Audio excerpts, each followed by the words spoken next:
seated. Announcements, none. Papers have been made. Questions?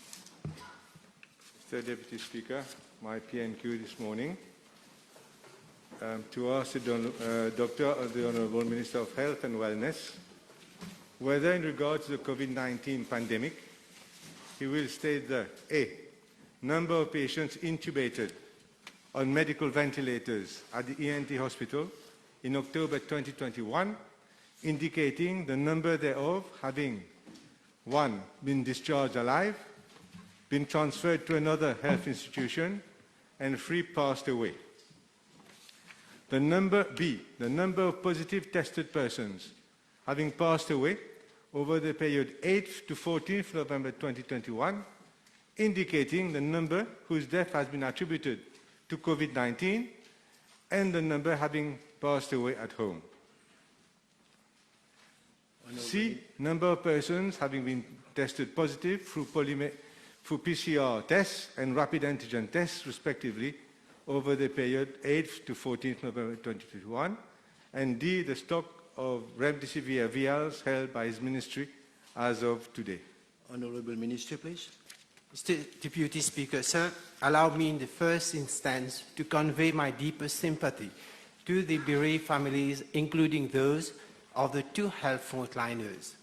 I also wish to extend my support to persons who have been victims of this pandemic. Mr. Deputy Speaker, sir, as the House is aware, in accordance to our preparedness plan for COVID-19, the new ENT hospital was converted into a dedicated treatment center for COVID-19 patients. The hospital has a bed capacity of 120, including a specialized ICU ward of 26 bed capacity with all necessary amenities and facilities. Mr. Deputy Speaker, sir, with regard to part A of the question, I am informed that the number of patients intubated on medical ventilators at ENT hospital for the month of October 2021 was 24.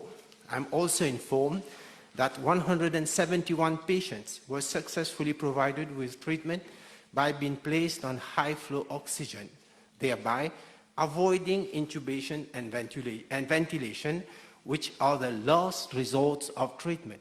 This enabled 91 patients to be discharged from ENT in the month of October 2021.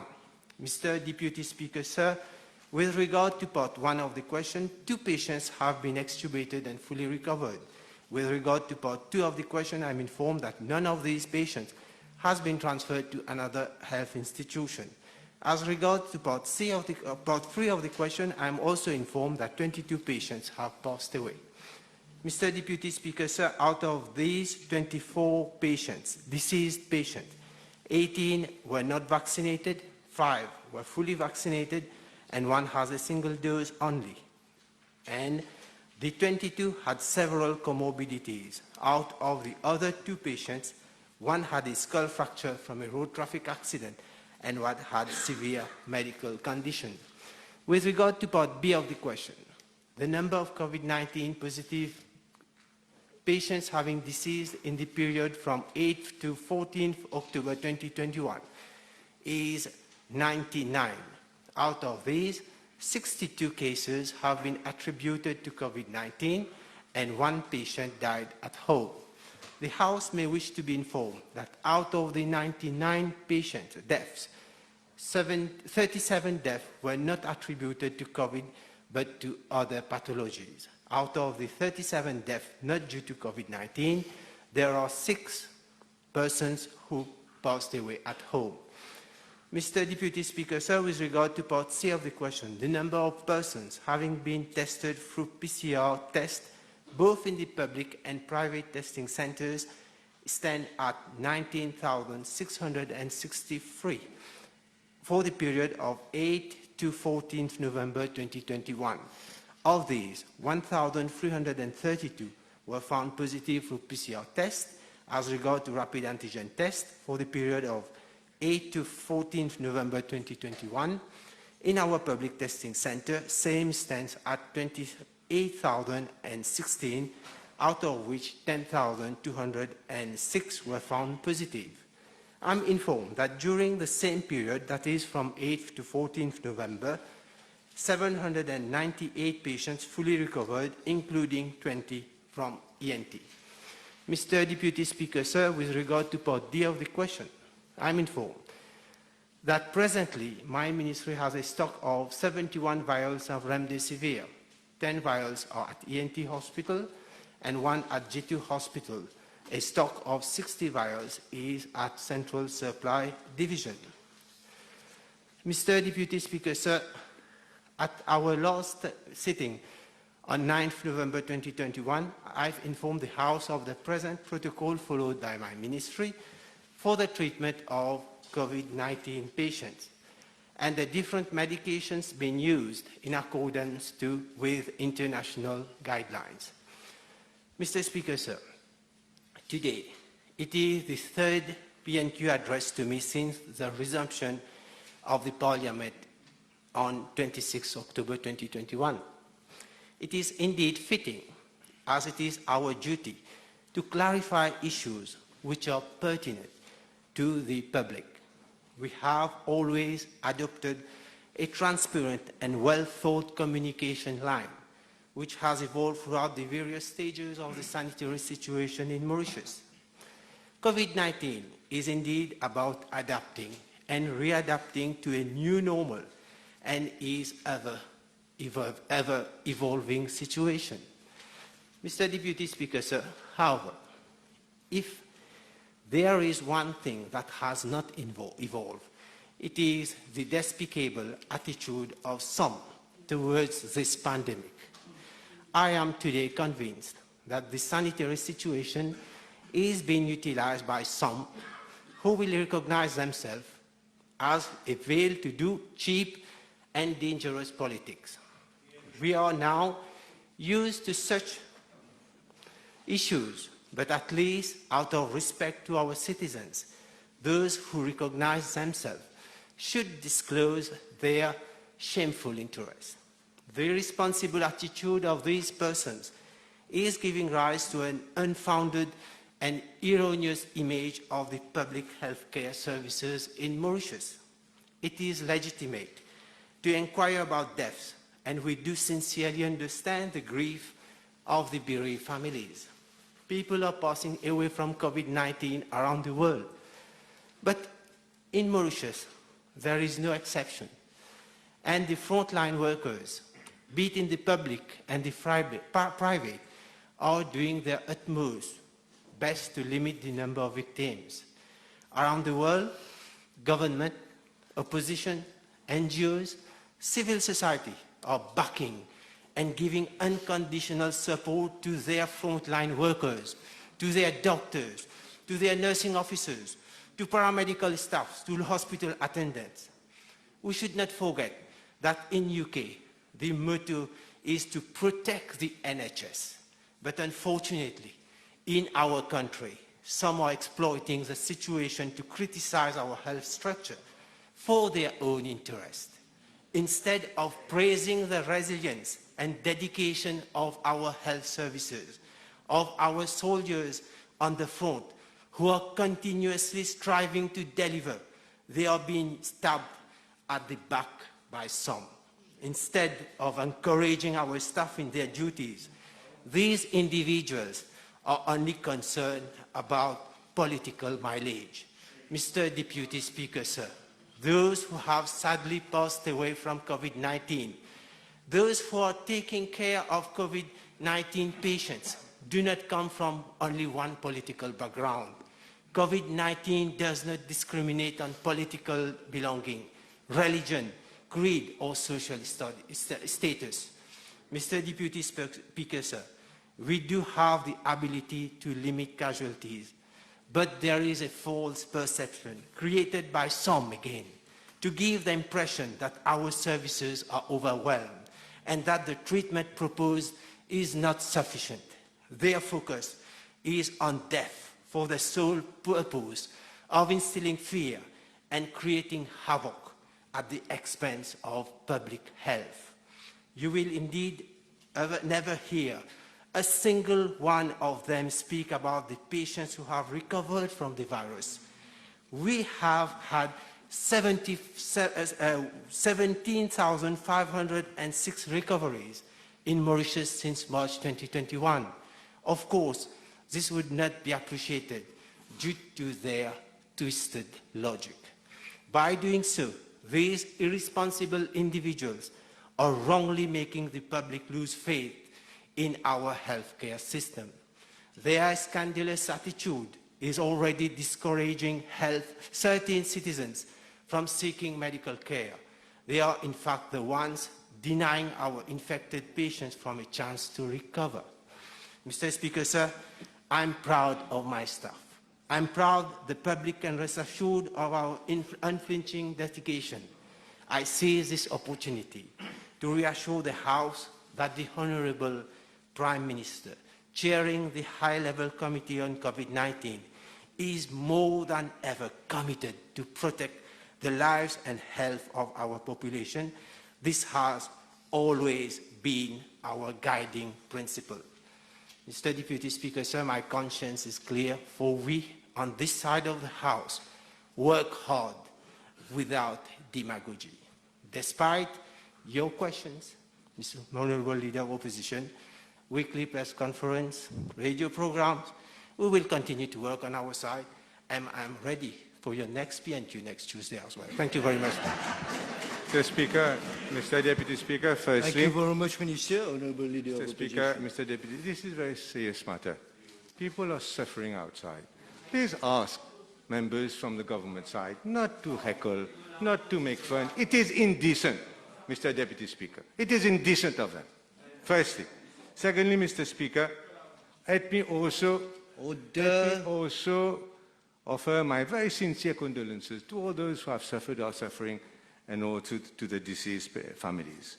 Mr. Speaker, sir, Mr. Deputy Speaker, the Nurses Union just a few minutes ago have severely blamed the Minister and the Ministry only 15 minutes ago in a press conference for his handling of the whole matter. He should, Mr. Speaker, come to this House with more humility, less arrogance, and stop manipulating and stop misinforming the public. Mr. Speaker, Mr. Deputy Speaker, I should have expected someone, Mr. Speaker, who have so many victims on his mind to speak with more humility.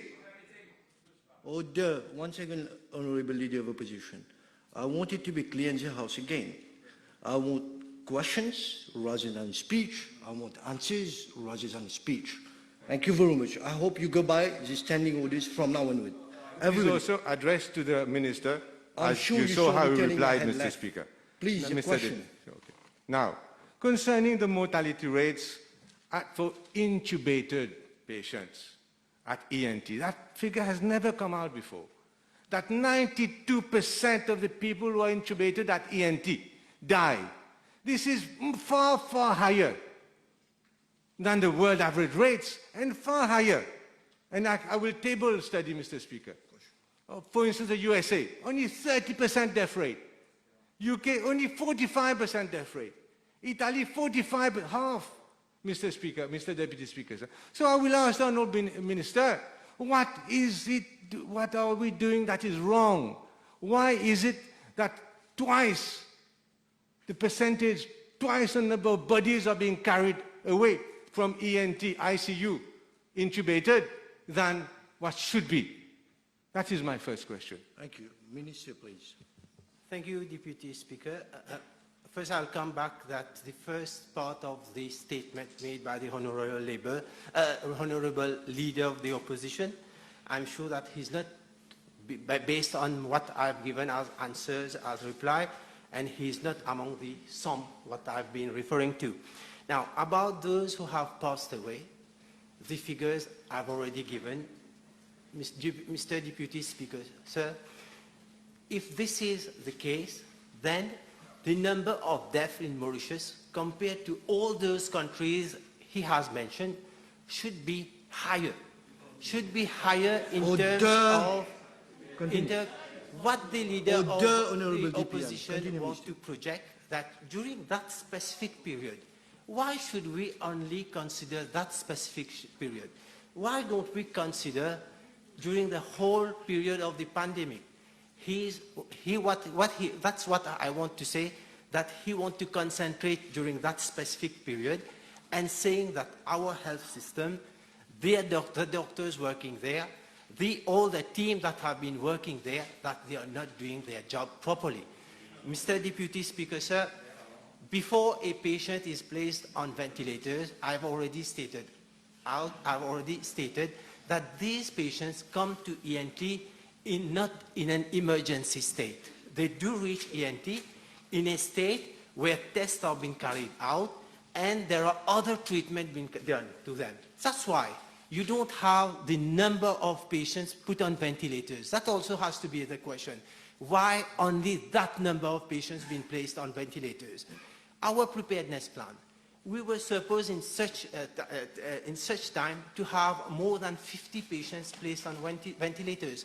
Why so far we have never exceeded more than 10 patients being placed on ventilators? Because patients been followed from the beginning and the treatment being given, and only on the last stage that these patients are being placed on ventilators, because appropriate treatment has been given to them. That's why we don't have that many patients. The question should have addressed to me like that. Why only less patients being placed on ventilators? Because the treatment being given before these patients reach that stage and that treatment being adequate. Now, obviously, at the last stage, when patients being placed on ventilators, this is the last stage, and that stage will have severe consequences. That's what we've seen. That's what's been transparent to it. So the question should have been put, why, when today we have so many patients being tested positive, when in this country we have so many patients with comorbidities being tested positive, so many patients with at this age being tested positive, why only a very small fraction of patients being placed on ventilators? Mr. Speaker, the answer is very simple. We have the highest death rate per capita per million than almost any other country with our level of vaccination. And I will remind the Honourable Minister that the question was put for October because we want to show the effect of the Delta variant. I thought that would have been obvious without having to tell him. Mr. Speaker, sir, I want to ask him, given that we have shown here figures, proven by figures, that the death rate at the ICU for intubation is more than twice other countries would do it well, I'm going to ask him a very simple question. Why hasn't he up to now sought the help from a friendly country and obtained intensive care specialists from India, from USA, from UK, from other places to help to reduce this dismal death rate in Mauritius, which, as I said, per capita is one of the highest in the world? Thank you. Honourable Mr. Minister, Deputy please. Speaker, sir, I think the first, I've already stated why we have a small number of patients being placed on ventilators, because on that pre-ventilation stage, treatment being adequate, and obviously the last resort is whenever all fail, then patients are being placed on ventilators, meaning from this side that treatment being given appropriate, there are appropriate treatment being given before these patients have been placed on ventilators. The leader of the opposition should remind himself, in some countries, patients are taken from their house, from their home, into being intubated and ventilated at this point. We don't have these issues in Mauritius. Allow him to answer. You have next question. In Mauritius, patients are being taken care of. Since the beginning, in the past, if he will still remember, all positive patients being admitted in treatment centers, in hotels, for a surveillance. Even today, it is one of the rare countries in the world where tests being carried out and where patients are being followed, even if they are isolated at home. These patients are being followed, and before they become critical or severely critical, these patients are already being admitted. And obviously, if you give appropriate treatment in the initial stage, you will have a less number who will be in the severe state. And obviously, if these patients turn up to be ventilated and intubated, the death rate will be more. But, Mr. Speaker, sir, at the same time, comparing these figures bluntly with other countries' figures, this does not justify. Now, Mr. Speaker, sir, about the about the death rate and whether the ministry has sought any assistance from other countries. Yes, Mr. Speaker, sir, the WHO is already providing assistance, technical assistance for our anesthetics and those working in ICUs to give their assistance. And also there is a collaboration between Mauritius and Reunion Island for mutual assistance. Mr. Speaker, Thank you very I'm much. going to show the House the figures published by the Ministry of Health yesterday. 7 new cases admitted to ENT. Can the Minister tell us that in fact 7 cases only admitted to ENT? Because ENT was full completely. 4 people were left in a difficult situation at Roswell. Some of them died, and also at SSRN's hospital in the north, at least 8 people yesterday were waiting to join ENT, and they did not do so because ENT did not refuse to take them. Now, don't give us wrong information, because it's going to be published later on. Order. Mr. Deputy. We keep questions simple. You have a very good question. Mr. Straightforward Deputy question, straightforward answers. Speaker, straightforward. For you as well, a straightforward question, please. Mr. Deputy Speaker, sir, Give your answer, I've please. already stated that at ENT we have a bed Straightforward for capacity of 120, and as at yesterday, so far I remember, there are only 51 patients over there, so the questions of patients being denying to come to ENT doesn't arise. About ICU, we're not talking about just any bed, for God's sake. Mr. Speaker, sir, I'm going now to come to cases of medical negligence. He said himself that he's going to refer cases of medical negligence quickly. Was it the case of Ramana and the case of Mr. Lakshman, who died? Why haven't these cases yet been referred to the Standing Committee on Medical Negligence, although the situation is dramatic outside? And cases, persistent reports, criticisms are being made. Of course, the people are overwhelmed. Of course, they are understaffed. But that is not their fault. That is his fault. But why haven't these cases yet, as of this morning, nothing has been referred to the Standing Committee on Medical Negligence concerning Mr. Lakshman and Mr. Ramana? May I, first of all? Mr. Deputy Speaker, sir. 1 second. First of all, from the questions that I have in front of me, I do not see medical negligence, but I'll allow the Minister to answer. I expect all supplementary that arise from the question given to me, please. If you have an answer, please. Mr. Deputy Speaker, sir, both cases have already been referred. I will advise the Leader of Opposition to check his source and to officially write to us. We'll give the date when the cases was referred and not to rely on unreliable sources. Mr. Speaker, sir, again, I will just state out that in the different hospitals, we do have ICU beds to cater patients with COVID, because these patients do have COVID as well as other medical conditions.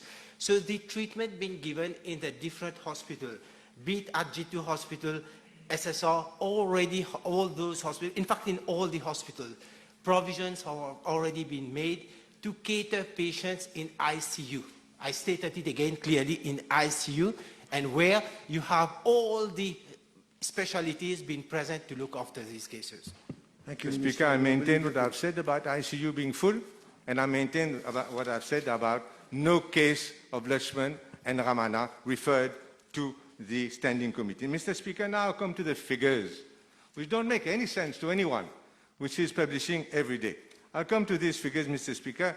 Has he taken note of what Dr. Musango said in the DEFI recently, clearly showing that the Ministry is misreporting the number of positive cases? And I would also, on the same subject, refer the Honourable Minister to the WHO guidelines as far as deaths are concerned, deaths due to COVID.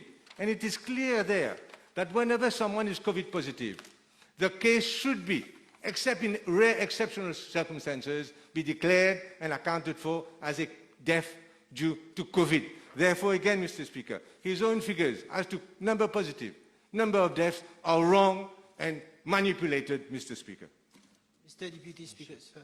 Yes, I'll again maintain that what I said, cases have been referred to Medical Negligence Committee, and that our ICU still have bed capacities, have places to admit patients. Now, secondly, about the reporting. Mr. Deputy Speaker says the reporting of the death is being done based upon the WHO guidelines. He can again confirm it, and this is not in Mauritius, even all around the world, that death due to COVID is being already, we have been doing it since the beginning. There is no manipulation of figures, and those who have the death is due to COVID has been reported. Thank you. Honourable Leader of Opposition. No Speaker, I like to refer the Honourable Minister to what Dr. Musango said in public, that in fact the figures are not accurate and underreported. I'd like to ask the Honourable Minister now concerning a practical issue. Persons attending the COVID testing centres, the flu clinics, are tested positive, yet they are allowed to return home in crowded buses. Well, how is it that this practice is being allowed, and what is he proposing to do to stop that? Mr. Deputy Speaker, so again, I'll come to what the representative, WHO representative in Mauritius said, that the PCR test are the gold standard confirmed test that somebody is suffering from COVID-19. And the rapid antigen test, it gives you an indication. By a PCR test, we can determine whether this patient, at what stage of infection he is, based upon some values in that PCR test. In a rapid antigen test, we can't determine that value. Mr. Deputy Speaker, sir, at the same time, for the rapid antigen test, being given that we are a population who's already vaccinated, more than 70% of the population being vaccinated, obviously, there will be transmission among this population, but the severity of the illness, what we have been discussing, we have been debating, is very less. We should admit that 98% of those who have been tested by RAT, they are all asymptomatic. They are patients who are asymptomatic. They are patients who have no symptoms or very mild symptoms. What interests us is those patients who will develop severe symptoms. Those patients, we need to be followed. We have to follow them carefully. We have to follow them from the beginning they get this illness. We should not always forget that the comorbidities. We should not also forget about the age of these patients. So that's why the policy is to give that real statistics of those who are PCR positive. Thank you. Honourable Leader. I will table, with your permission, an article published in Defi Media, and this is what Dr. Musango says. On doit comptabiliser les tests PCR et les tests antigéniques également. So I'm going to stick to this question, and I'm going to ask the Minister whether he reads the papers and whether he has read what Dr. Musango has said.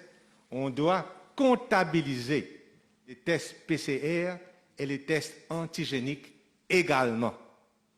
Mr. Deputy Speaker, sir, see, in the last two PNQs, I have given the number of rapid antigen tests positive. I have given it officially. It is up to any authorities to account these tests. These tests, we will not account it. What all the authorities, I've given it in the first PNQ, I've given the figures of the rapid antigen test. Last time also I've given it. Today also I've given it during that period. So any authorities wish to account it, to comptabiliser, they are free to do it. We don't have any problem of doing it. If tomorrow you're going to ask me, in the next PNQ, you'll ask me again, what are the number of tests being done? I will give the numbers. And now if you wish to comptabiliser all the tests, it's up to you. It's up to you. If you are an expert in doing statistics, you keep on doing it. But we are going to give the figures.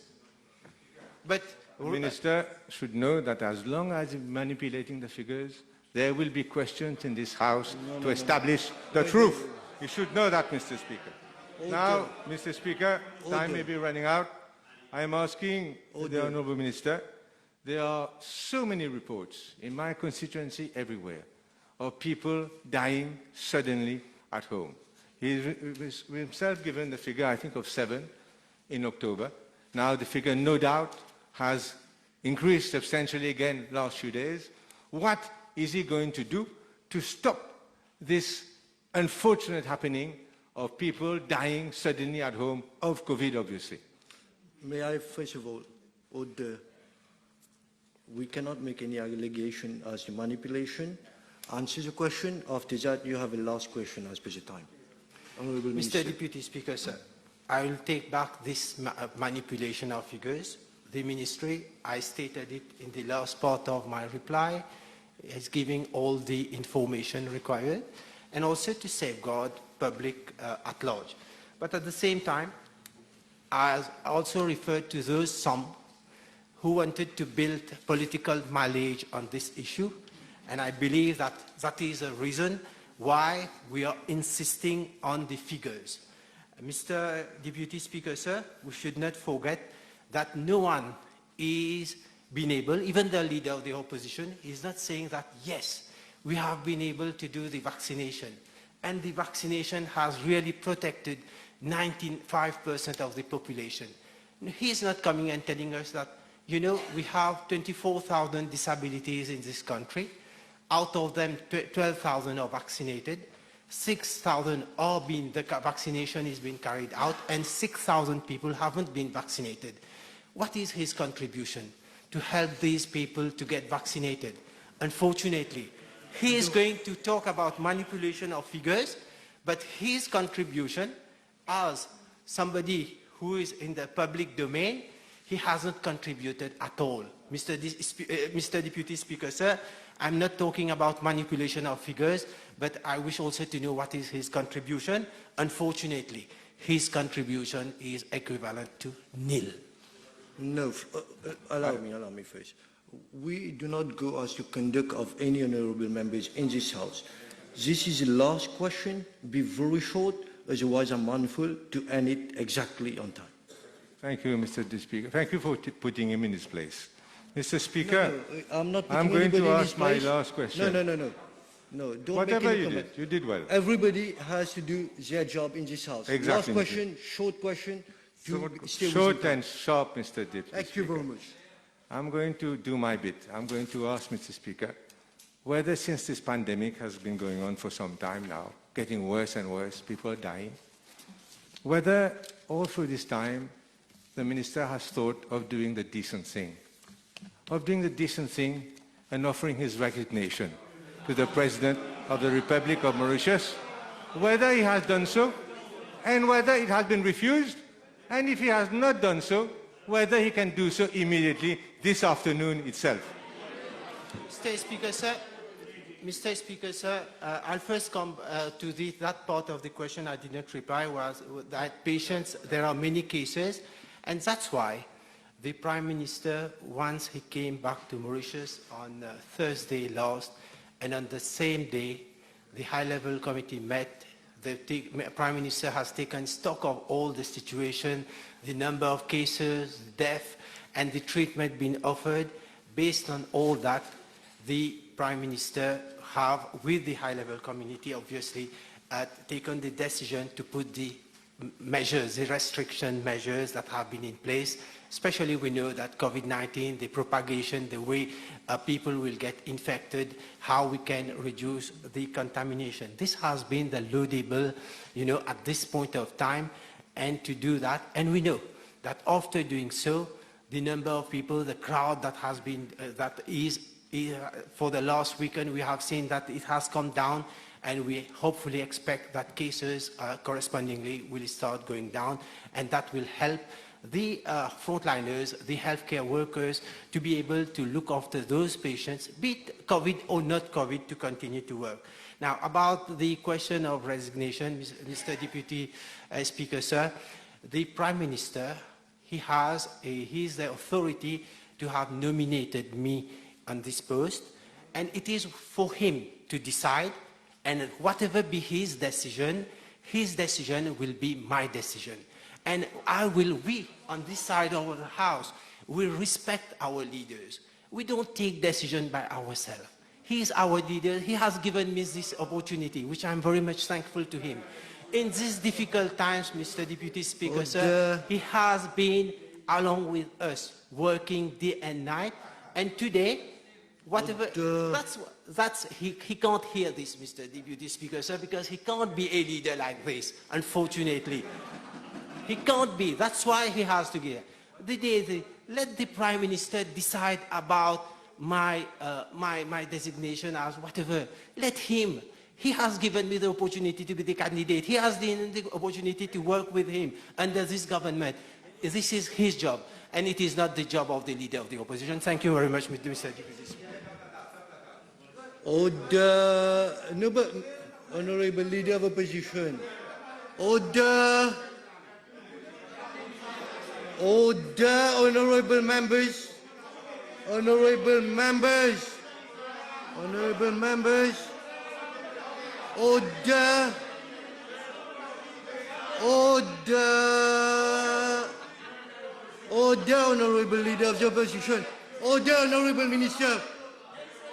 Order, honorable leader of opposition. Order, honorable Patrick Assayavada. Order, everybody. Thank you very much. It's time for serious work. Prime Minister, question time.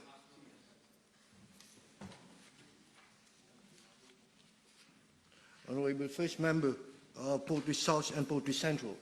B1072. Mr. Speaker, sir, I'm informed that Mr. K.A. is currently the chairperson of Airports of Mauritius Company Limited and of its following 5 subsidiaries: Airport Terminal Operations Limited, Airport of Rodrigues Limited, Mauritius Duty Free Paradise Company Limited, Rodrigues Duty Free Paradise Company Limited, Pointe Coton Resort Hotel Company Limited. Mr. K.A. does not sit on the board of any parastatal bodies falling under the aegis of the Prime Minister's office. Supplementary. Yes.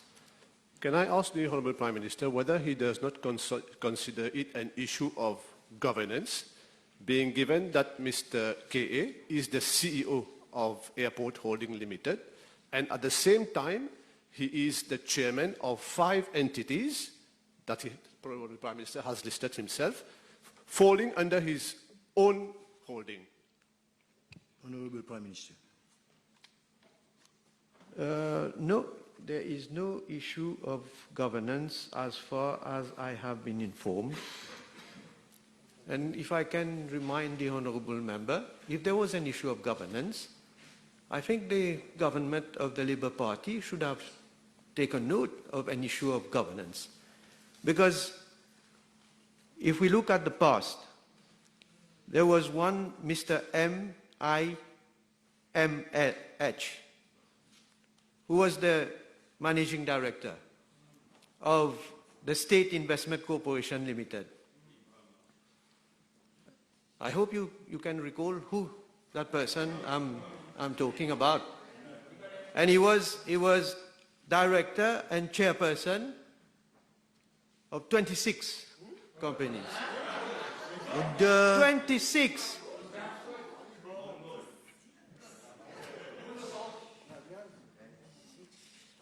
You've done, Mr. Prime Minister? In fact, many more than that, probably. But then there was the Labour Party didn't see any issue of governance. Supplementary now. I think Probably I should be asking the question and you should reply. Sure. No. Or I hope question. the Prime Minister realizes that we are not comparing apple to apple. And let me explain to him why. Here we have the case of a holding under which there are some 10 to 14 subsidiaries. And Mr. K.A. is the CEO of that holding, and he is involved as chairperson of those subsidiaries that the Honourable Prime Minister has mentioned himself. He's being chairman at policy level. The case that the Prime Minister has just mentioned, I could not possibly answer because I was not a politician at that time. But what I can tell him, the little knowledge that I have of the sector, We are not comparing apple to apple because the SIC was not those companies that maybe he has not given the name of the companies. But how do we know that these companies are subsidiaries of the SIC and not other companies falling in which SIC has invested in? Honorable First Member, with all due respect, questions. I myself didn't hear question. Your question. What is your question to the Prime Minister? Yes. I heard a speech. My question to the Honorable Prime Minister is as follows. Are we comparing apple to apple based on the explanation that I've given? Thank you very much. Honorable Prime Minister. Order. Honorable Prime Minister, please. Well, let me say first of all, Mr. Deputy Speaker, sir, he is obviously joined politics much later on probably, but I can recall he was also part of the government in the Labour Party. He was a consultant, or he was responsible for MID, something like that. And I hope you took interest in the business of the government at that time. I hope you knew what was happening, especially with regard to SIC. But since you like apples, let me give you another apple. Another apple. If you can recall, in the case of Mr. R.D.N.R. You can mention the name if you want. He was also a chairperson of the State Investment Corporation Limited and chairperson of 7 subsidiaries. Now, you are saying that you can't compare apple. You are hoping that I will be comparing apple with apple. It is apple with apple. Because this company has got subsidiaries, and I've mentioned in my answer. They are the subsidiaries of the, well, I must have my answer somewhere anyway. Yes. So the Airport of Mauritius Company Limited has those following subsidiaries which I mentioned. And in the case of SIC, it is the same thing. It is the SIC being the main company having a number of subsidiaries with the CEO, Mr. M.H., being the CEO and being also chairperson and director of a number of subsidiaries. Honorable Member, you have about 2 questions. There are other members asking. Sure. Would you? Can I? We are talking about a very strategic sector. And the company, Airport Holdings Limited, according to the Registrar of Companies, has been deemed formed on the 12th of August 2021, which is about 3 months ago. Can I ask the Honourable Prime Minister, how does he reconcile with the fact for such an important entity with colossal amount of investment, with billions of rupees worth of asset, there are only 1 director on the board right now, which is Mr. Dave Manraj, and also 1 CEO. No other board members right now for the sake of governance, for the sake of good management of our strategic asset, which is the airport. Well, Mr. Deputy Speaker, sir, I am not trying to ask you to call the member to order, but if the honourable member looks at his question, what he's put, whether in regard to parastatal bodies, state-owned companies, other than Airport Holdings Limited. Now he's putting questions on Airport Holdings Limited. If you come with a substantive question, you say other than, you ask for all the other state-owned companies, and then you jump to AHL. So I am not here to give lessons. I'm not here to give lessons, but I think we should know our standing orders well. And I think you, although you are a young politician, John, you have only recently been elected, probably. Now, I think you have sufficient experience to know that when you ask the supplementary question should relate to your main question. Thank you. All I'm requesting is We Prime know, Minister, we all here know the standing orders. You have one more question. Okay. No, in that case, because the Honorable Prime Minister No, has... don't give an explanation. Put Okay, a question, please. Okay. Can I ask the Honorable Prime Minister, being given that he has limited multiple directorship for Mr. K because he is in charge of a very strategic asset, how does he reconcile with the fact, and for a good reason, that Mr. K, as per the Registrar of Companies, is still a board member at the CEB, which is not related at all to the core business of AHL, but at the same time need to focus, the men need to focus on this strategic sector because, like I said, there's a colossal amount of investment and also billions of rupees worth of assets. Understand the question The is... honourable member doesn't understand. Again, what I stated earlier, he puts a question asking me about the state-owned companies and parastatal bodies falling under the aegis of the Prime Minister's office, and now he's asking a question about CB. Are you aware that CB doesn't fall under my portfolio? So you ask a question to the relevant minister, and don't, Mr. Deputy Speaker, don't you say wasting the time of the House. Order. Order. Order. Honourable Third Member, Portland South and Portland Central. Next question, please. B1073, please.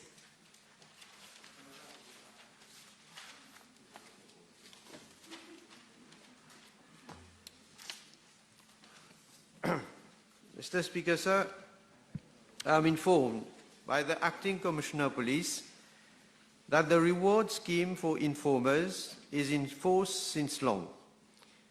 Recourse to informers is one of the means used by the police to combat crime. The procedures of the reward scheme are defined in Police Standing Order 122.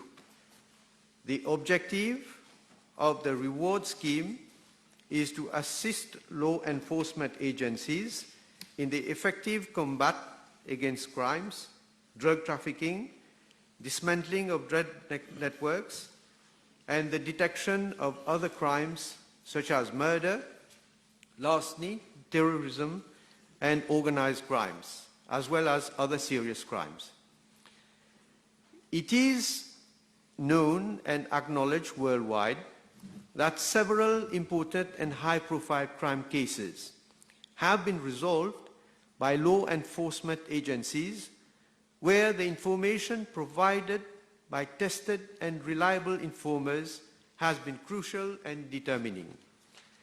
I am informed by the Acting Commissioner of Police that the following criteria determine the quantum of reward to be disbursed in each case: nature and circumstances, persons and number of persons arrested, the quantity and value of drugs and exhibits secured, risk involved, and reliability and regularity of the informers.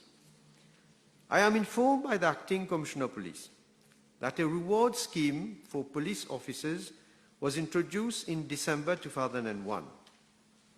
The payment of the reward to police officers for the seizure of cannabis, psychotropic, and other illicit substances was made at the same rate as that payable to customs officers.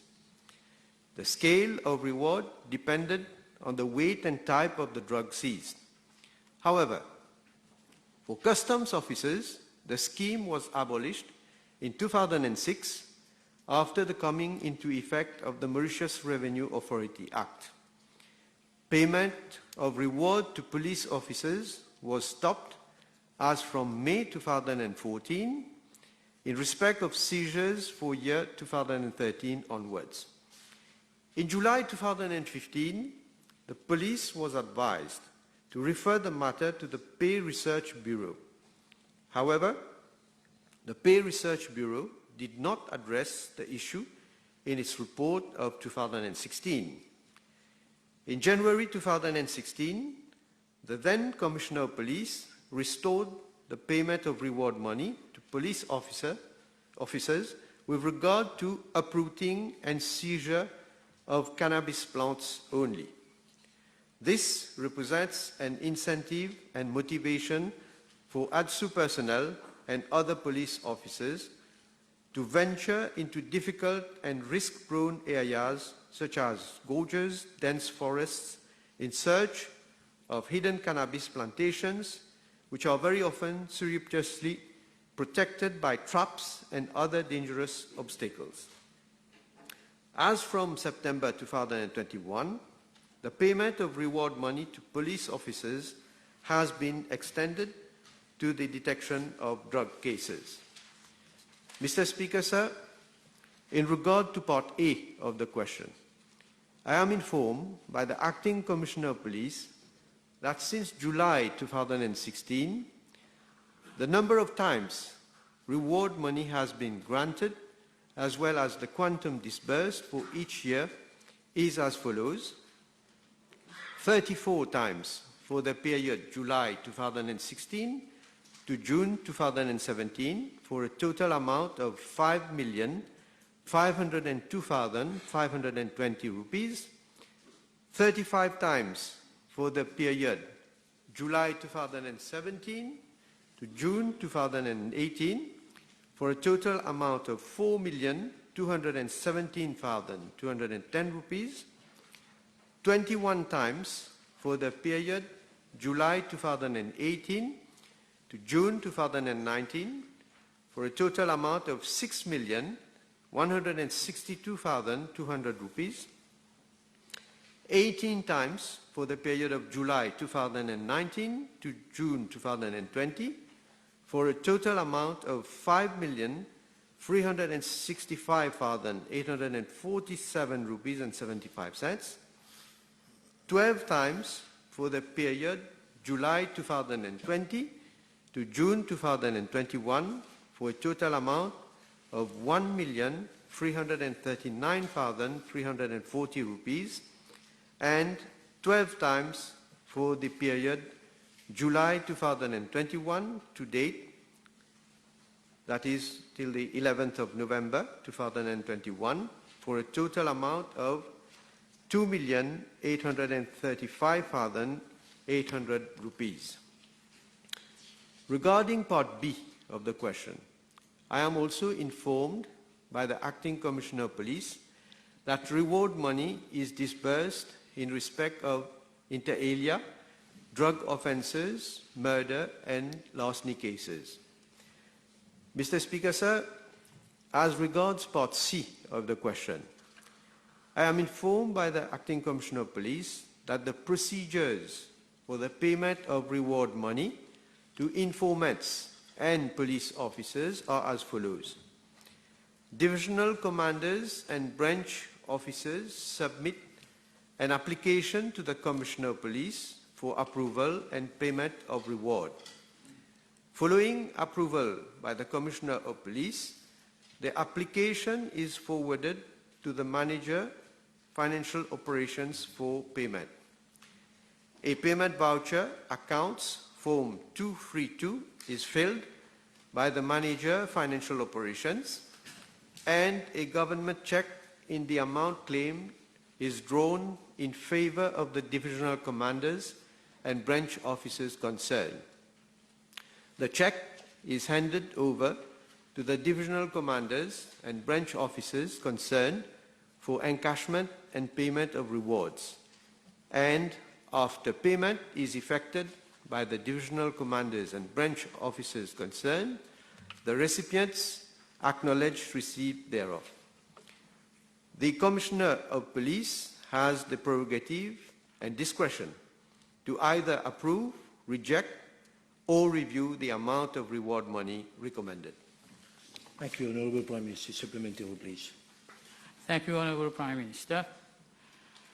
Will the Honourable Prime Minister confirm or check with the Acting Commissioner of Police that all reward money that has been channeled as per Standing Order 122, particularly subsection 4 and 5, to the informants, has been well checked by the police officers, and if not, appropriate actions against those who do not adhere to such procedures, actions being taken, such as internal departmental inquiry by the Central CID. Honorable Prime Minister. Well, it is the procedure that the process for payment is normally being abided according to the standing order.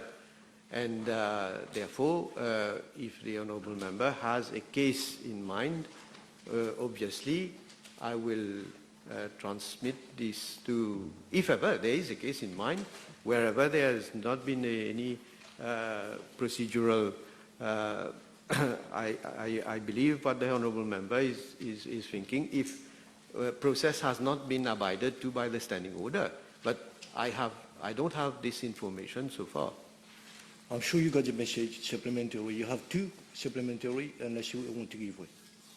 Thank you for the answer, but I think this has come to the limelight of public knowledge that there has been concerns with regard to serious allegations of corruption or money laundering offense, particularly in the allocation of reward money for a particular case since March 2020. And this is why it's the interest of me putting that question so that we could have further enlightenment and information as to what is happening with regards to the disbursement of reward money. My question is, can the Honourable Prime Minister confirm with the relevant authorities whether it is acceptable that the informant is himself a senior officer of the police force or even ADSU and be entitled to the reward money? Thank you, Honourable Prime Minister. Well, I should be made aware, first of all, of specific information. If money has to be paid to an informant, it has to be an informant, not a member of the police force.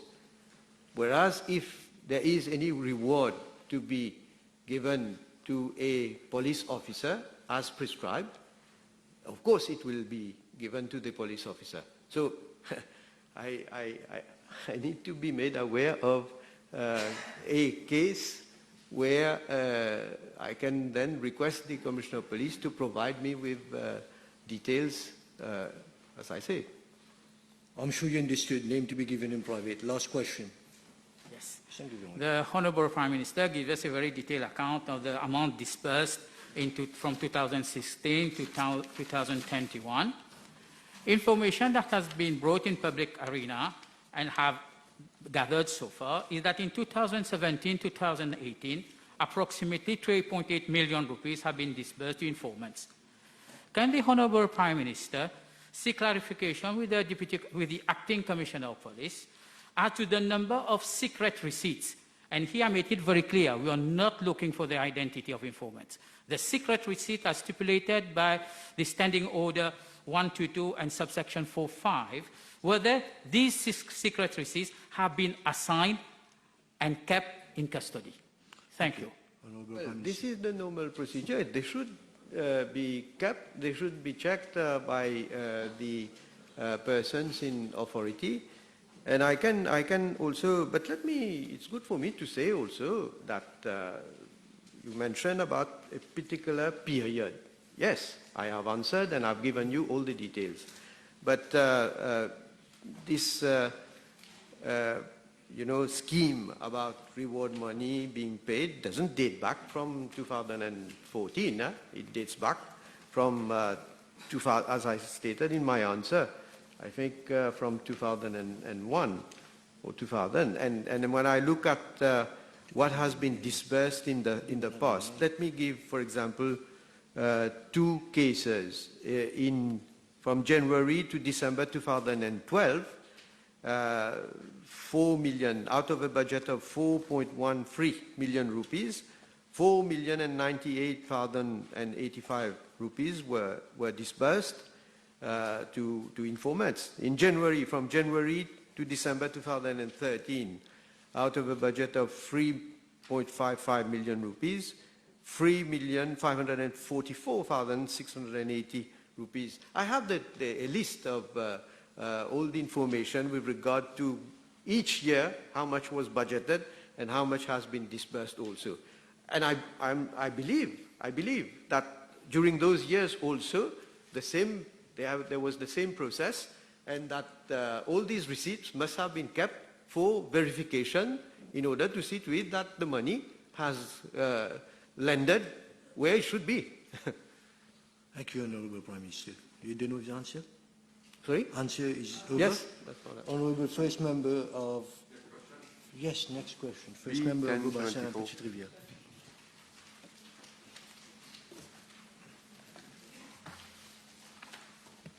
Mr. Speaker, sir, there are presently 14 advisors at the Prime Minister's office, namely Mr. Ram Prakash Mantura, Special Advisor, Mr. Mavendra Singh, Special Advisor, Sir Binod Basha, KTCMG FMIM, Senior Advisor, Mr. Kridev Bihari, Senior Advisor,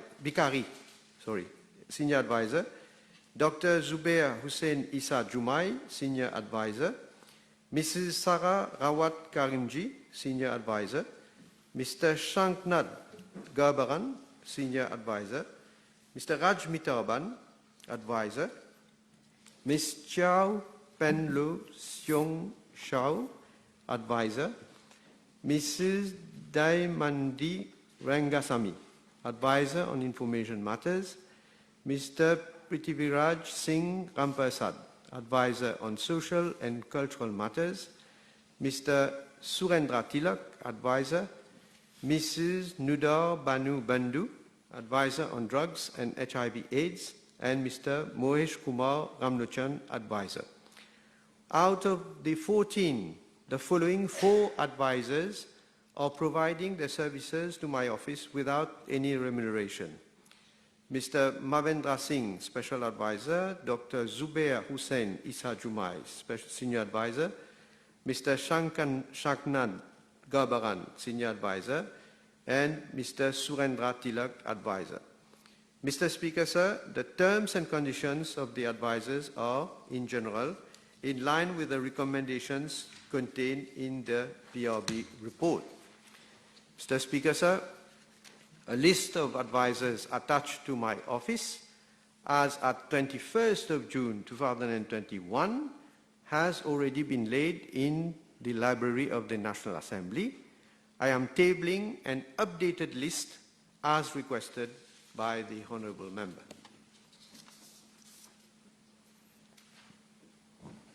Thank you, Honourable Prime Minister. You done with the answer? Answer is over, Honourable Prime Minister. Sorry? You have answered? Yes? Thank you. So, Honourable First Member. I have one supplementary, Mr. Deputy Speaker. Can I ask the Prime Minister whether those who are working on a free basis, I can say free basis, voluntarily, whether they have been given other facilities, such as facilities as duty-free for purchase of car and other facilities by government? Honourable Prime Minister, answer. I don't think so, because they are not asking for any remuneration. But anyway, it will be probably in the document that I have already laid before in the library, and the updated document today. But well, I can say no. Another supplementary, if you have. Anybody else have a supplementary here? Honourable Jointot. Thank you, Mr. Deputy Speaker, sir. Can the Honourable Prime Minister enlighten the House whether former Prime Ministers, namely Paul Raymond Béranger or Dr. Navin Chandra Ramgoolam, had any advisors? Yeah. Well, it's good Thank to you. compare. Honourable Well, Minister, order, let's hear it. Let's not waste time. Order. Order, let's not waste time. Let's hear the answer. Order. Order. Honourable Prime Minister, please. Former Prime Minister Honourable Béranger had 20 advisors. And former Prime Minister Dr. Navin Chandra Ramgoolam had 21 advisors. But let me add also, Mr. Deputy Speaker, sir, the Honourable Member, Honourable Bhagwan, he was not Prime Minister, he was a Minister. He had 11 advisors. For himself, 11 advisors. Order. Order. Order. Honorable, next question. Honorable second member. Order. 1075. Order. Honorable. Honorable. 1075. Honorable members. Honorable first member of Bobassa Petite Rivière. Honorable Bagwan, please. Honorable first, second member of Port-Louis South and Port-Louis Maritime. Order, I want to hear. Honorable Bagwan, I want to hear. Honorable Prime Minister. This is not a moment of pride when I want to hear the Prime Minister. Answer, please, to the next question of Honorable. I have answered, but the honourable member should also not throw mud at advisors. Look what has happened in the. Look at. Order. Yes, but look at the case of Prakash Mantura. If you can remember what you said, what you've been saying in this house against him. Have you read the judgment? Have you read the judgment? I can quote part of the judgment. Order. It's a shame that you've been throwing mud at him. Order. Order. Order, Vizier, please. Honorable member. Honorable Bagwan. Order. Order. Honorable. Continue, Honorable Bagwan. Continue. Continue, I want to hear, you know. Because you should allow me to do my job. I've already recognized Honorable Utim for the next question. Do you have the next question? B 1075. Mr. Speaker, sir. In my reply to parliamentary question B210, at the sitting of 7th July 2020, I explained the groundworks that were being undertaken for a successful introduction and use of Creole language into the National Assembly. In this respect, the different stakeholders involved have pursued their actions. I am informed that following my reply to PQ B/210, the Creole-speaking union has set up a broad interinstitutional research project called Préparation terrain pour introduction Creole République Maurice dans Parlement. In this context, the collaboration of 5 public tertiary education institutions, namely the University of Mauritius, the University of Technology, the Open University of Mauritius, the Université du Mascareignes, and the Mauritius Institute of Education have been sought and obtained for the formal adhesion of their respective institutions to the project. Consequently, a steering committee called Comité Pilotage has been set up under the chair of Professor Arnaud Carpouran, OSK, to monitor the work of the following 4 subcommittees. Comité Terminologie. The purpose of this subcommittee is to develop a parliamentarian terminology in Creole Mauricien. This committee is co-chaired by Dr. Béatrice Antonio Françoise and Dr. Drita Hassamal, both from the Mauritius Institute of Education. The committee, following a collaboration with experts in terminology from the Bureau de la Traduction of Canada, has developed a methodology specific to the terminological aspect of the project.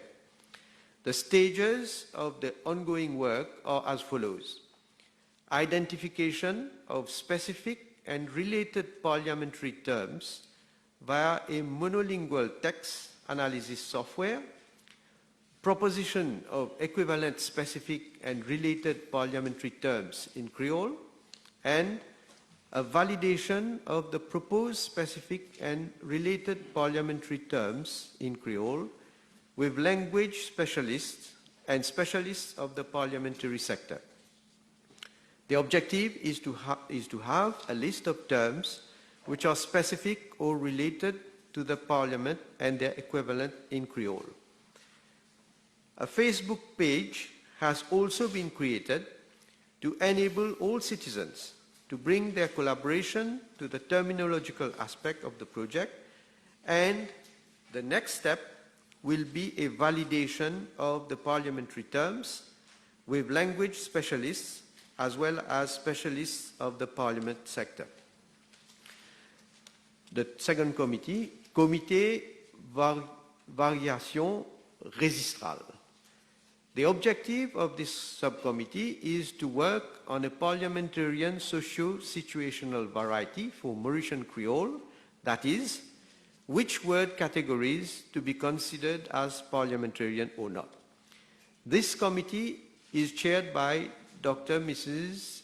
Yannick Bosquet of the University of Mauritius.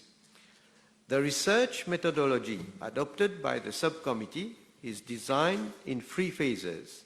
Phase 1, research documentation, collection and analysis of research literature on parliamentary linguistics. Phase 2, field work, translation and in vivo observations. And Phase 3, analysis of data and proposals. After 1 year of work, the subcommittee is now completing Phase 1 and has started Phase 2. The third committee, Comité Formation Information. The objective of this subcommittee is to ensure the dissemination of scientific information through short video clips and training of staff of the National Assembly with regard to reading and writing in Creole Mauritian as per official orthography. The committee is chaired by Mrs. Christina Chan Mitu, Senior Lecturer, University of Mauritius, in collaboration with Mrs. Sushita Nirban from the Open University of Mauritius and Mrs. Alisha Bulaki from the University of Technology, Mauritius. The committee has completed the background research and methodology framework. A YouTube channel called Creole République Maurice d'un Parlement has already been created, and a recording of the webinar, which provides an update on the whole project, is available therein. The fourth committee, c'est Comité Informatique. The main purpose of this subcommittee, co-chaired by Dr. Baby Gobin from the University of Mauritius and Dr. Nilam Pierbai Jita from Université de Mascarenhas, is the development of technical tools and IT equipment for a spell checker for Creole Mauritian and a speech-to-text software in Creole Mauritian for transcriptions of Creole Mauritian oral text to a formal written form. For the spell checker, a first web-based prototype has been developed based on the Creole Mauritian dictionary, and worked on improving the tool is still ongoing. For the speech-to-text transcription tool, some approaches have been tested and a good recognition rate of 150 sentences spoken in Creole Mauritian has been reached. The next step is to create audio datasets by translating the text from Parliament in Creole and then recording it so that the recognition model can be built. Mr. Speaker, sir, on the other hand, the Ministry of Education, Tertiary Education, Science and Technology has informed that the Académie Creole République Maurice, set up in 2019 to follow up on the development and the use of Creole language in the Republic of Mauritius, has so far elaborated and validated a standard orthography and grammar and offered course in Creole language along with curriculum materials for teachers training at diploma, B.Ed and PGCE levels. Mr. Speaker, sir, we have covered a lot of ground, but there's still a long way to go. Works which have started need to be continued so as to ensure a successful introduction of Creole Mauritian into the National Assembly? Thank you for your detailed answer. Honourable members, the table has been advised that PMQT B1078 has been withdrawn. Time is over.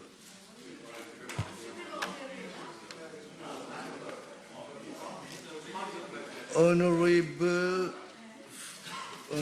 members, the table has also been advised that PQB 1112 will be replied by Acting Minister of Environment, Solid Waste Management and Climate Change. PQB 1117 will be replied by the Honourable Minister of Land Transport and Light Rail, Minister of Foreign Affairs, Regional Integration and International Trade. PQ 1118 will be replied by Dr. the Honourable Minister of Health and Wellness. PQB 1110, B1111, B1125, B1136, B1137 and B1138 have been withdrawn. Honourable First Member of Port Louis South and Port Louis Central. Thank you. B1080. Thank you, Mr. Deputy Speaker, sir. I wish to refer the Honourable Member to the reply I made to Parliamentary question B1050 by Honourable Adila Miamia last week itself, wherein I informed that Phase 2 and 3 of the Ring Road project will be studied after determining the impact of ongoing road infrastructural and other national projects. Consequently, the question of latest alignment does not arise at this stage. Yes, I've read the reply to PQB 1050, wherein it is stated that the estimated cost is 10 billion rupees. But the Honourable Minister last year tendered a reply in B328, July 2020, wherein the estimated cost was 8.8 billion rupees, meaning both post-COVID, within 16 months, it has increased by 14%. Can I ask the Honourable Minister whether this is due to a change of the alignment? Because 15% increase after COVID in 16 months is quite substantial. Honourable Minister, please. Mr. Deputy Speaker, sir, the main question refers to the latest alignment. And I've already replied that the question of latest alignment does not arise. There is no latest alignment. Thank you. Next supplementary, if you have. Yes. The alignment of phases 2 and 3 will involve passing the ring road on the slopes on the mountains of Port Louis, including a tunnel. And in this respect, in reply to PQ 492 of 4 July 2017, the then Minister, Honorable Boda, undertook that a study that includes geotechnical investigation would be carried out in the months to come, meaning in 2017 or 2018. Can I ask the Honourable Minister whether this geotechnical investigation, which was a commitment in the House here, has been undertaken, and if so, whether we can have a copy of that geotechnical investigation? Once again, Mr. Deputy Speaker, sir, I've said that government has undertaken other projects, and we want to see what the impact of the other projects are on the traffic. Then we will decide to study again the ring road. So far, the question doesn't arise. And a geotechnical test costs quite a lot of money. So we want to spend public money, public fund in a study that we don't know whether we're going ahead or not. Last question. Sure. Your question, do you take account of the answers given? Yes, So that it will of course. inform. I'm sure the Honourable Minister will realize that the alignment, whom he said he won't be able to give details or whatever, has a lot of impact on the lives of people living in my constituency in the first place. I will talk about other places later, in Valley Pito and Trengba, because these people are not being regularized insofar as their leases are concerned, and a lot of land is being locked to development because they are waiting for this issue to be resolved. And in the context, the Ministry of Housing and Land is also embarking on 12,000 housing units. This issue of alignment, although it's not important to him at this stage, is important to the people living there. Question. We are discussing with those having issues, those land that has been landlocked, for instance. We are talking to those people, and we are a government that listen to what people are saying out there, and we are taking into consideration those calls, and we are acting on it. Thank you, Minister. Next question, Honourable First Member. B1081. Mr. Deputy Speaker, sir, I wish to inform the House that the proposed project consists of the construction of a multi-sport complex at Port Louis, and not to the proposed construction of a multi-sport complex in Ward 4, Port Louis specifically. The project has been high on the priority list of infrastructural projects of my ministry.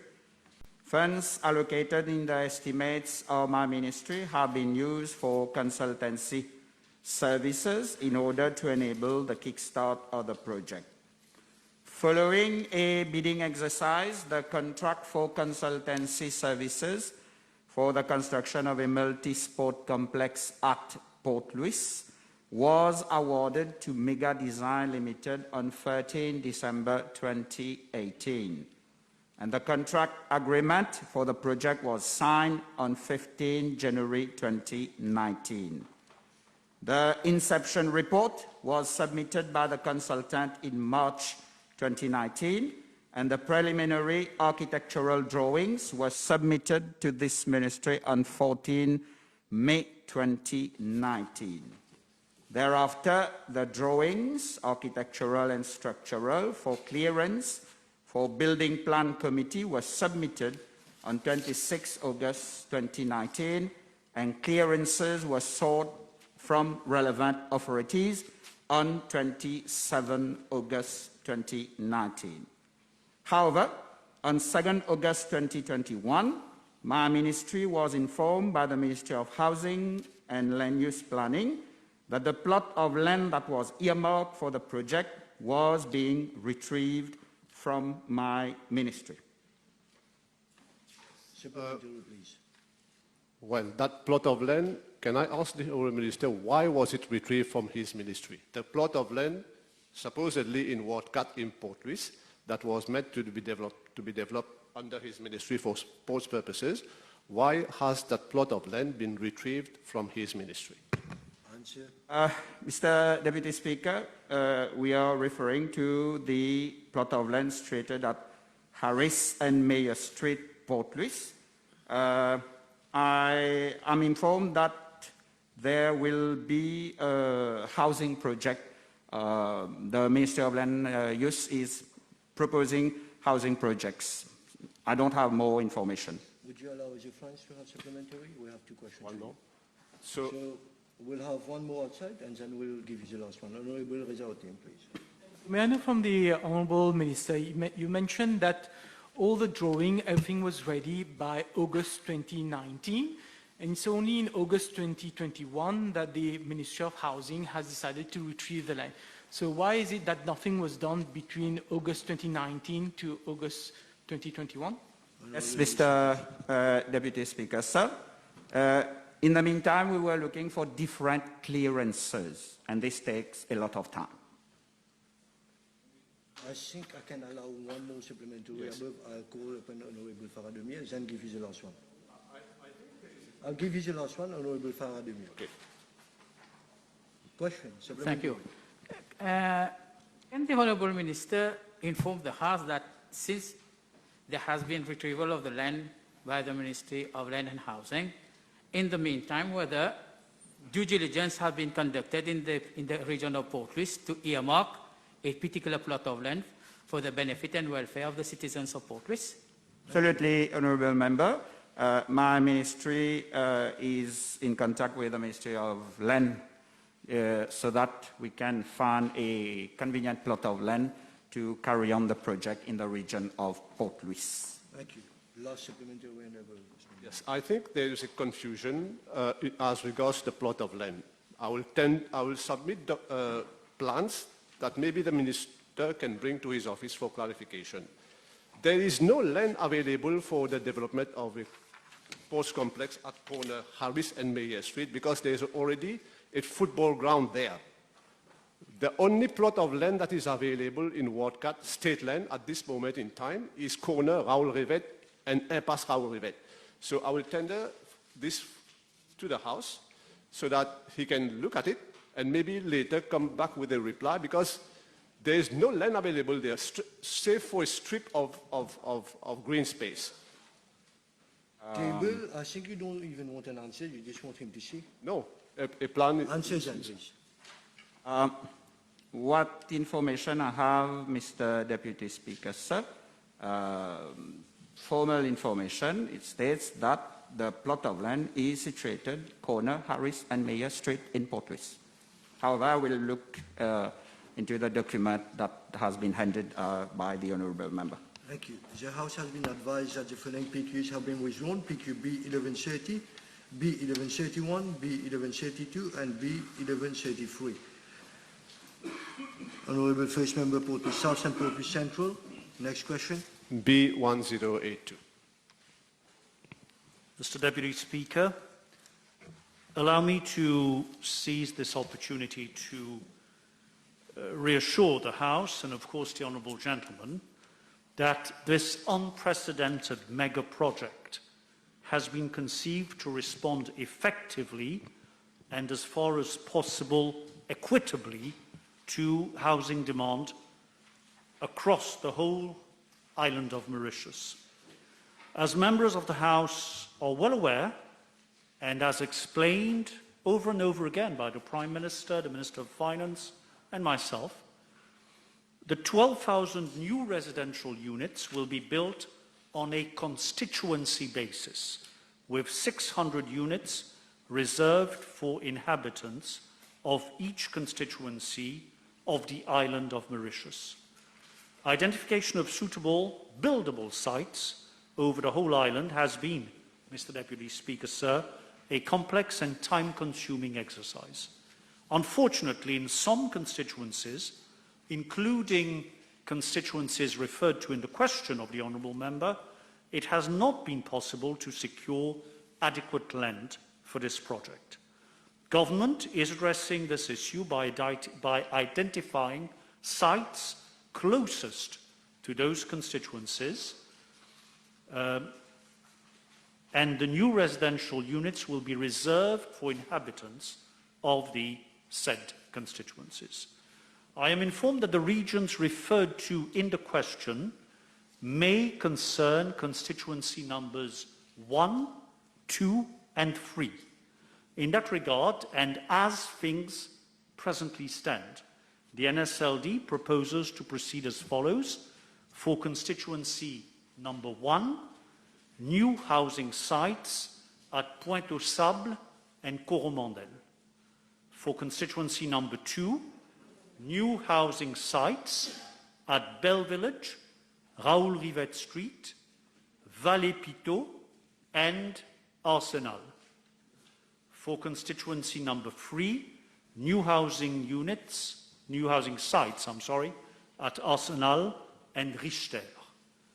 This government, Mr. Deputy Speaker, is committed to ensuring that the right to a decent housing for each citizen of Mauritius, irrespective of the region or the constituency where he resides, is not only recognized as a theoretical principle, but is translated into practice. Thank you, Mr. Deputy Speaker. Supplementary, please. Yes, thank you. I welcome the sites of Belle Village and Arsenal, but I would like to ask the Honourable Minister about the one at Raoul Rivet, which was once earmarked, and I'm convinced about it based on the plans that I've just submitted, was reserved for a sports complex.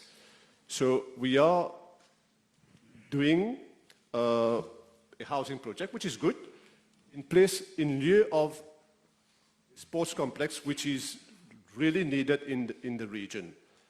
Can I ask the Honourable Minister to kindly have consultation with the people there? Because I've met them over the weekend, I somehow felt, based on answers tendered by the Minister of Sports before, during Committee of Supply, that this land has been withdrawn. Can consultation be engaged with the people of Wardcat to see whether this is what they really need, because Bell Village is quite okay if people of Wardcat and Thuangba and Valepito and Plainviet can have housing units there. Mr. Deputy Speaker, I have explained that this has been a long process and we need to move forward. We need to have moved forward. We've considered all the different possibilities and I've listed the sites where we are going forward with the construction of social housing. Of course, with my colleague, Minister of Youth and Sports, and in government, we discussed the priorities for the different constituencies. And if the Honourable Gentleman has any suggestions as to other sites that are available, which we have not seen, despite all the work done over these years, then he's most welcome to submit to us his suggestions. We'll allow Honourable Amos. Thank you, Mr. Deputy Speaker, sir.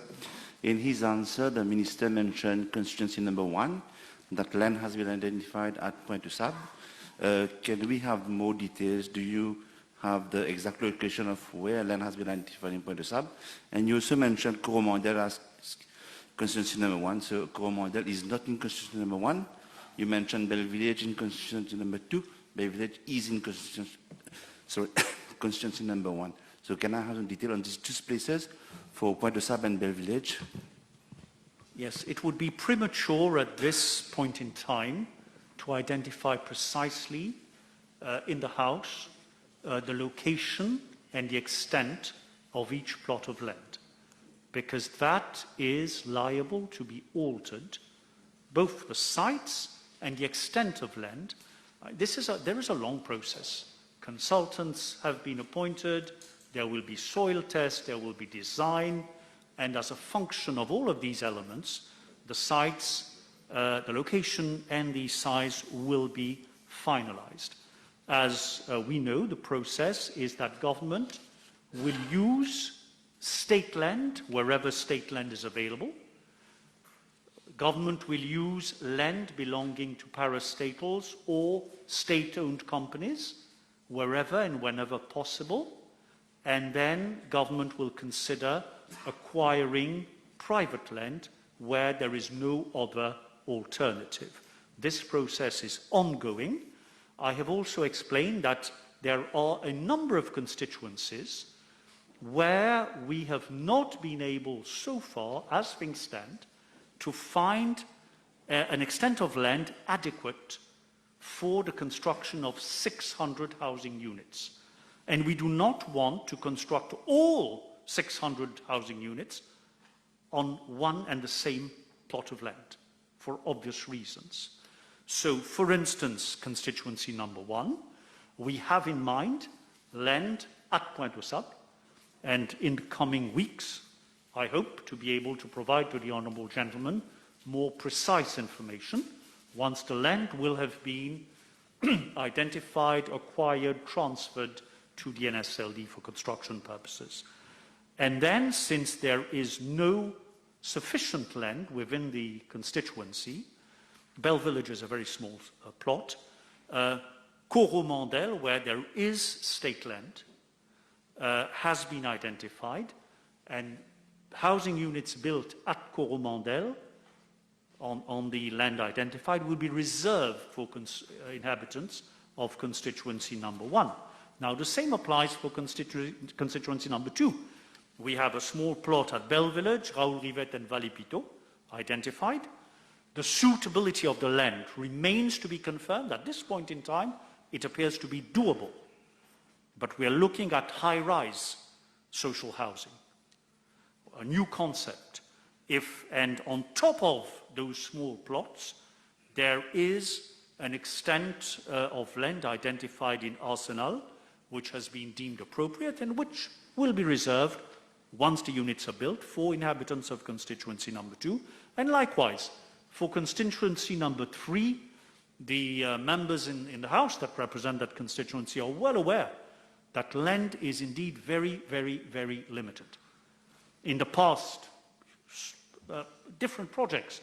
I remember attempts to identify land to build secondary schools 20 years ago, and we couldn't find any.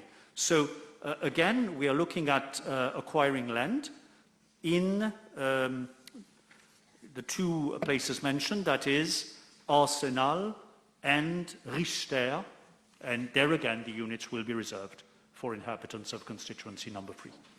I'll accommodate one last short supplementary question because it is your constituency. Honourable team. Thank you, Mr. Deputy Speaker, sir.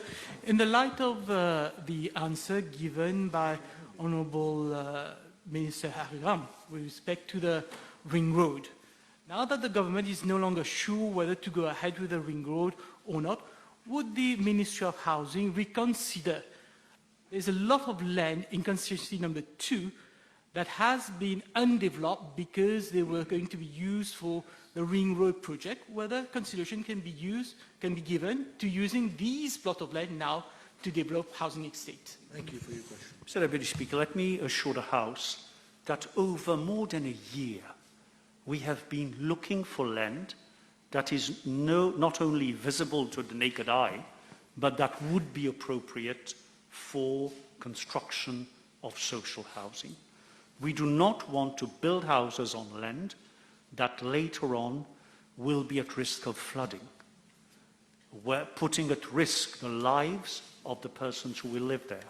So be it in the region of Valipito, of Montagne des Signaux, or in Paille, where we did indeed, as the Honourable Gentleman think, we could at least obtain some land that would be appropriate for building purposes. In fact, the Honourable Gentleman himself discussed with me, suggested plots of land, and we've checked.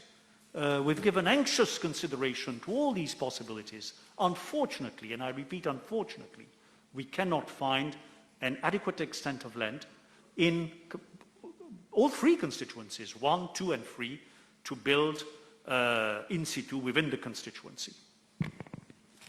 Thank you. At this stage, we shall suspend for 1.5 hours.